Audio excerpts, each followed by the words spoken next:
The story, the Roads Fund Administration, RFA, has allocated 50 billion kwacha to the Roads Authority to kickstart rehabilitation of the M1 road sections that are in bad shape. Director of Finance at RFA, Alex Makwata, disclosed this in Lilongwe during a media briefing. Austin Fugula reports. Makwata indicated that the 50 billion kwacha to be used is courtesy of fuel levies and toll gate fees. He said the rehabilitation exercise will go a long way in addressing poor conditions of the tolled roads. Makwata stated that from January to March this year, the institution has collected toll fees amounting to 1.8 billion kwacha for the two toll gates, namely Chingeni and Karinyeke. He said this is an improvement from the same period last year when RFA collected 920 million kwacha, translating to a 96% growth. Government now allowed us to increase the toll tariffs by almost 100%, effective from January 2026. So we think this is going to go a long way in assisting us maintain the road as expected. But we are also aware that the 3 years we have lost a lot and the road has deteriorated a lot. Makwata indicated that 4 additional toll gates will be constructed in the 2026 to 2027 financial year, when they will be collecting toll gate fees for maintenance and rehabilitation of the country's roads. The new toll gate locations include Nkamanga in Mponera and Gwai in Nkamenya, both along the M1 road, Chireka on the Lilongwe-Nchinji road, and Nalufa on the Lilongwe-Salima road. Malawi introduced tolling in 2021 as a means to use toll gate fees for maintenance and rehabilitation of its-tolled roads. Austin Fugula, NBC News, Lilongwe. Minister of Information and Communications Technology, Shadrack Namalomba, has advised the communication regulators in the SADC region to move from mere regulation to ensuring service providers bring digital solutions to be enjoyed by those in remote areas. Namalomba was speaking in Lilongwe during a meeting for Communications Regulators Association for Southern Africa, CRASA. Isaac Jari has a report. Opening the Communications Regulators Association for Southern Africa, CRASA, the Minister of Information and Communication Technology, Shadrack Namalomba, observed that to date, some communities in the SADC region are yet to be digitally connected and be able to use various digital solutions. Hence, regulators in the region should now strive to close the gap between the connected and the non-connected. Namalomba said he wants to see a SADC region where students should be able to enroll and study online without many hitches, and also where people in the village can source markets and sell online without any problems. Hence, communication regulators in the region should bring solutions that enhance inclusivity. Connectivity does not only mean that I should be able to connect with a person who is resident in this country. If you talk about commerce, a person, a woman or a lady should be able to transact on mobile money with a vendor, for example, in Zambia. These are just examples of what a connected SADC can be. Our countries right now depend on digital transformation. And indeed, yes, digital transformation cannot be just a success story for any country like Malawi. It must be a success story for all of us in SADC, and even all of us in Africa, even also all of us in the world. For his part, Acting Executive Director for CRASA, Brian Mwansa, said although the Southern Africa region is registering strides in digital penetration, there is need to enhance collaboration and information sharing among member states to ensure no member state remains behind in digital transformation. In the case of CRASA, 14 different member countries each with their own independent judiciary, each with their own independent laws. The challenge of CRASA and why it exists is to make sure these independent national regulatory frameworks are harmonized.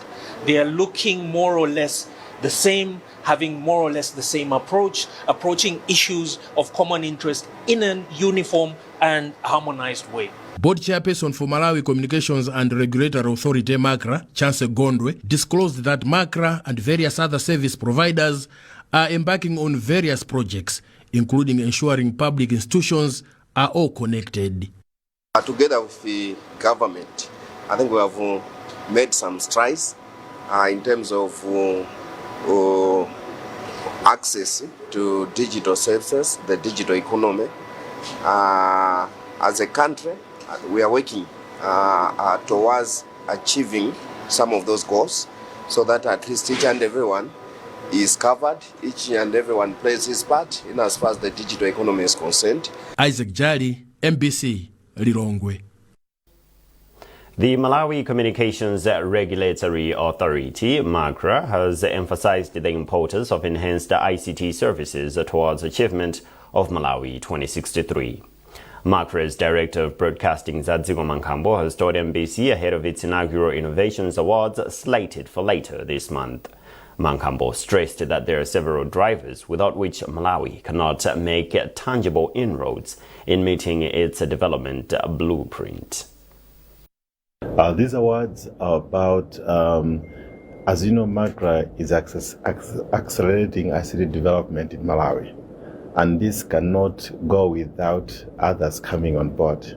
That is why we have established this Innovation Award so that various firms, individuals, even the youth can come up with solutions, automated solutions on how we can easily do things in various industries in Malawi. As you know, the Vision 2063, every area of it has got ICT development. Without ICT, nothing can be achieved. Hence, the coming in of MACRA to accelerate this development. In every country around in the world, all the countries that are doing very well, if you check their scope of development regarding ICT, it's so high.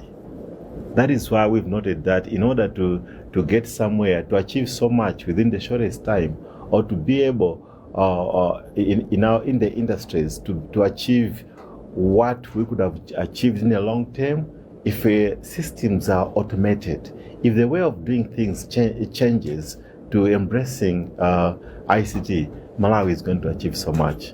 That is why MACRA is key, is at the center of it all to accelerate the development of ICT. The Chief Resident Magistrate Court in Blantyre has ruled that a Dutch national, Wim Axter, has a case to answer on 5 out of the 6 charges he is facing. Axter, who is also the executive director of Timoteo's Foundation, is accused of sexually abusing young boys and some employees at the organization 5 years ago. Ruth Ijinangwa has the details in this report. Chief Resident Magistrate Paul Chocha said that among the charges, the court has acquitted Wim Axter one allegation of battery due to lack of concrete evidence that indeed the incident occurred. Following the ruling, the defense lawyer Michael Goba-Chipeta requested the court to grant them 21 days if necessary to respond to the charges which the court has granted. Victor Jere is the state lawyer in the case. On the part of the state, I think sort of mixed reactions. Ideally would have wanted if he was found with a case to answer on all 6 counts. But as it has happened, he's been acquitted on 1 and he's been found with a case to answer on the remaining 5.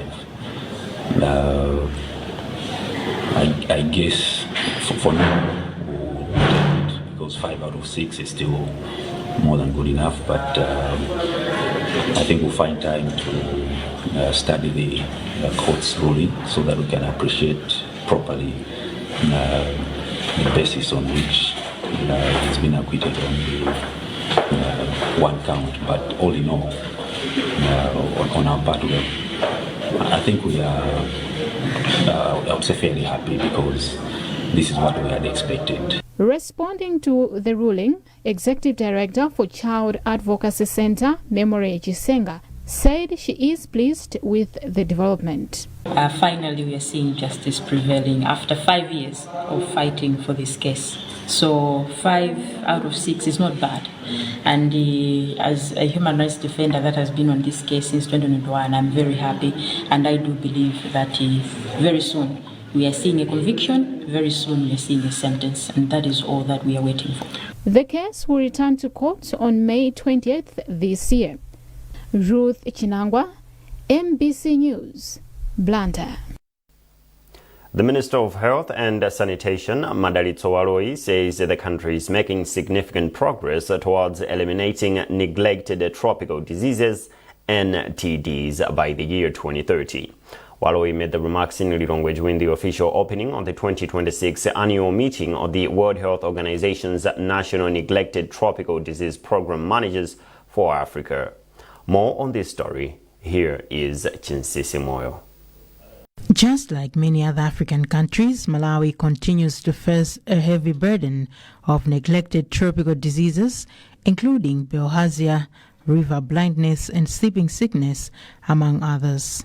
Minister of Health and Sanitation, Madalitso Waloi, says Malawi is making steady progress in the fight against neglected tropical diseases by expanding access to essential medicines and treatment services. These diseases, most of the times they are called diseases of the poor, and they are neglected, not put in budgets. We are saying to all African countries that can we make sure that we integrate these diseases. In Malawi, there is a lot that we are doing in integrating these diseases in our budgets. This is what is needed to replicate in all African countries so that by 2030 we eliminate these diseases once and for all. The World Health Organization representative in Malawi, Charles Junguna, says the organization is actively supporting the country through interventions such as mass drug administration targeting diseases like bilharzia. WHO is very critical in terms of working with the ministries of health, and one of the key things that we do is to ensure that we support the government with mass drug administration and ensure also there is support in terms of logistics, ensuring that those campaigns to be able to reach every child in the affected population or every member of the community, we are able to achieve that. Namibia's NTD program manager, Unje Kaura, has expressed optimism that the meeting will address key challenges hindering African countries from eliminating neglected tropical diseases. What is it what we can do together with our partners, together with our funders, as well as our government as well also, how best we can work together in order to eliminate. The annual meeting of Africa's Neglected Tropical Disease Program Managers has brought together health experts from across the continent under the theme Leveraging Innovative Tools and Sustainable Financing to Advance NTD Elimination in Africa. Chinsisi Moyo, MBC News, Lilongwe. This is MBC News, a reminder of our top stories. The Roads Fund administration allocates a 50 billion kwacha for the rehabilitation of the M1 road sections that are often in bad shape. The Chief Resident Magistrate's Court in Blantyre rules that a Dutch national, Wim Axter, has a case to answer on 5 out of the 6 charges he is facing. The Football Association of Malawi bans Kamuzu Stadium and 3 others for hosting elite matches.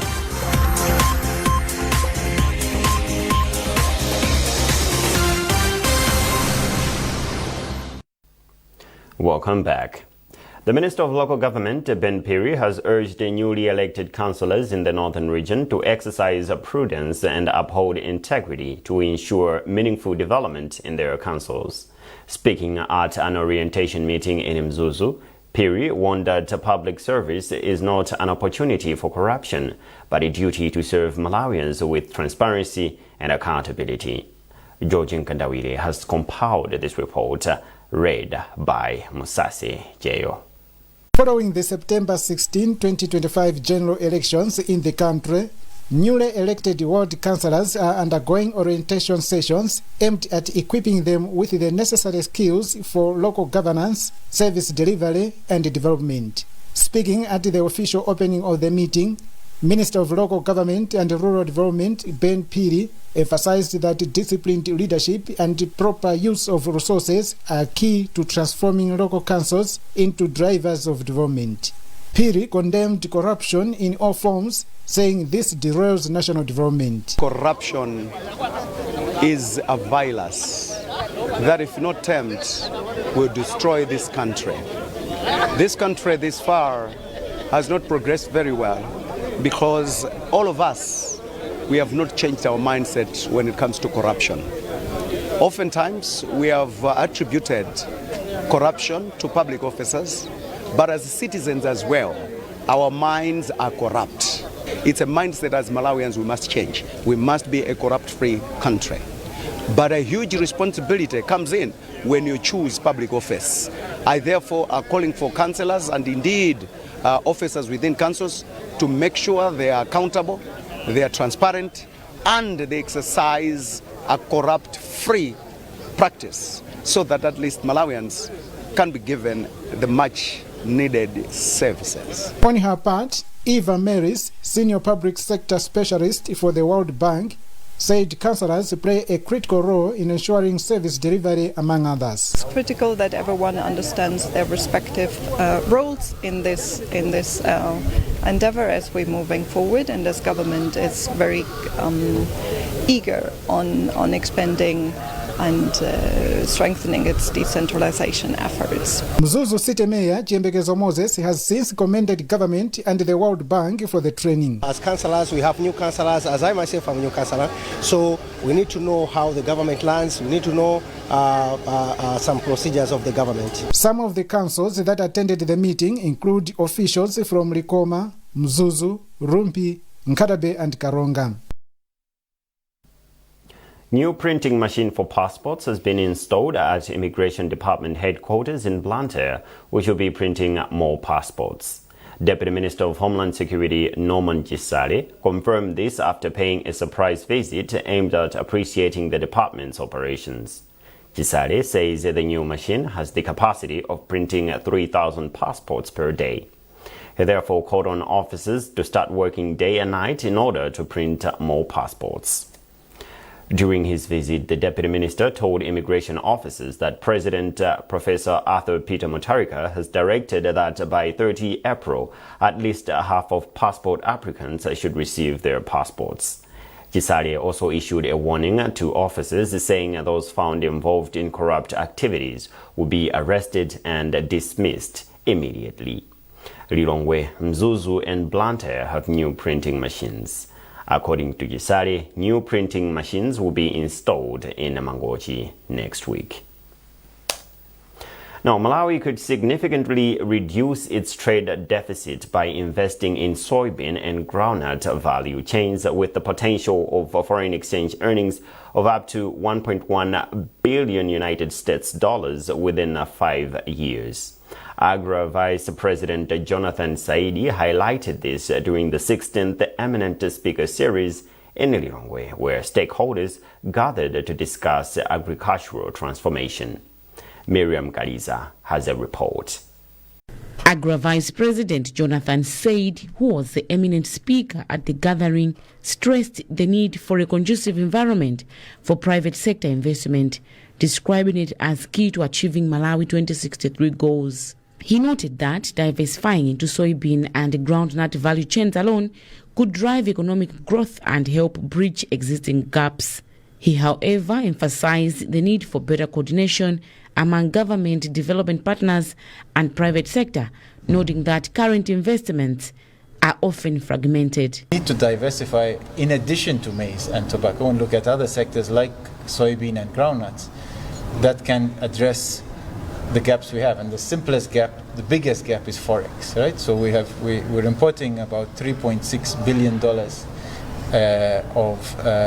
of goods and services into Malawi, and we're exporting only 1.8, so 50%. And that's why we keep having forex issues, lack of fuel at the petrol stations, etc. So soybean and groundnuts alone can address most of that gap if we help them meet the potential they have. There's others too that can help, horticulture and so on. But those two alone have the biggest potential to achieve it. They don't need a lot of investment by government in terms of money, but they do need investment by government in terms of time and attention so that the issues that are holding back private investment in those value chains are addressed. Agra Malawi Country Director Elufe Nyirenda said Malawi is underproducing soybean despite high demand. She noted that while the country produces about 200,000 metric tons, processing capacity stands at 800,000 metric tons. Nyirenda called for policy alignment and a more enabling business environment to unlock production and tap into regional and global markets. We are focusing on how we can coordinate our efforts, making sure that the development partners are investing in soybean and groundnuts value chains, which can help us to change our narrative, but also increase our exports. But more importantly, also seeing the role that government can play to ensure that we are coordinating our efforts. It's making the business environment conducive for the private sector to invest, and also ensuring that government itself is also speaking to the needs of the private sector. So once we address those bottlenecks, we should be able to see a movement from the current scenario where we are producing 20,000 metric tons of soybean to 800,000 of metric tons of soybean. Mwapata Institute Board Chairperson Richard Nkandawile urged government to ensure strong coordination and consistency in implementing agricultural priorities. This required, of course, the total commitment of the government, absolutely critical. But also, ensuring also that the international community begins to, support those efforts around coordination, because sometimes it's the international community that also begins to speak at cross purposes with the government priorities. So at that level, we need to make sure that the priorities defined by governments. The event was organized by Mwapata Institute in partnership with AGRA, the National Planning Commission, and Luana. Miriam Kaliza, MBC News, Lilongwe. Ripple Africa, one of the organizations working in the environmental conservation sector in the country, says it has gone beyond its 3 million pine planting target in Mzimba district during the 2025-2026 forestry season. Country Director for Ripple Africa Force Ngwira, told NBC that there is a lot of support from both government and the beneficiary communities. Planted about 3 million trees, and the catchment area is Mzimba South, that is including Gender as well as Mzimba North. When we talk of Mzimba North, we are also including Mzuzu City. As we are all aware that there is climate change is now becoming a very serious problem, so this tree planting project is one of the suggested solutions to address the problem in Malawi. So that's why we thought of engaging ourselves as an organization in the tree planting as well as forest conservation. The communities we are talking about here, they are all Malawians, and these are the Malawians that they are the direct beneficiary of these natural resources in the country. So that's why we saw a need that it is indeed important to engage local Malawians into tree planting as well as forest conservation, because these are the direct beneficiaries of natural resources in this country. Yeah, this business project is totally different to other tree planting projects. We are targeting pine here, and we are all aware that timber now is a very big business in this country. So the beneficiaries, local Malawians, they value this tree planting project very much because they can see money in the project. What they see is not the tree you see. What they see behind the planted tree is money. So this is a project, at the end of the project, to make local Malawians to become millionaires. So they really value the project because they are able to see money out of it. In sports, Football Association of Malawi, FAM, has banned Kamuzu Stadium and 3 other stadiums for hosting elite matches. This is according to FAM's club licensing first instance body. Amin Musa reports. According to FAM's club licensing manager Clement Kafwafa, out of 21 venues they inspected, the body has approved 14 that are fit to host elite matches. He says Kamuzu Stadium, Nankaka and Mzuzu are not fit to host big matches this season. 4 stadiums were found to have critical deficiencies that compromise safety, overall integrity of the elite competitions. These stadiums are Kamuzu Stadium, where they've vandalized and missing toilets sit in the eastern side, and also they've got blocked and non-functional toilets. If you go to Nanghak, they're having poor surface with bare patches. So Mzuzu Stadium in complete drainage system across both halves of the pitch, the presence and exposed pipes. Currently, FCB Nyasa Big Bullets, Ekaya and Mighty Wanderers use Kamuzu Stadium as their home venue. Albert Goga is the FCB Nyasa Big Bullets Chief Executive Officer.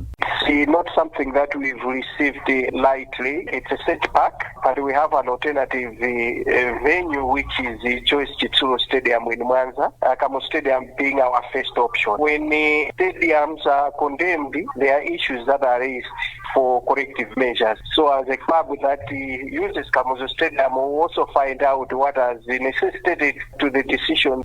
Kamuzu Stadium is owned by Ministry of Youth, Sports and Culture, whose spokesperson is Macmillan Mwale. No, not yet. We haven't received. We just saw that in the social media, and after checking with our colleagues on the ground at Kamuzu Stadium, they are yet to receive that report from FAM. It's possible. We know we have been facing challenges in that area, basically because of two reasons. The first one reason is that the facility, as we know, has been there for a very long time, for 60, 70 years, since it was constructed. So some need some facelift, and on the other side is the issue of theft and vandalism, facilities that are taken away. Among the approved stadia are Zomba, Rumpi, Joyce Chitsuro and Chitowe. Amin Musa, NBC Sport, Blantyre. And that item wraps up this edition of NBC News. But before we leave, a recap of our top stories. The Broads Fund administration allocates a 50 billion kwacha for the rehabilitation of the M1 road sections that are often in bad shape. The Chief Resident Magistrates Court in Blantyre rules that a Dutch national, Wim Axter, has a case to answer on 5 out of the 6 charges he is facing. The Football Association of Malawi bans Kamuzu Stadium and 3 others for hosting elite matches.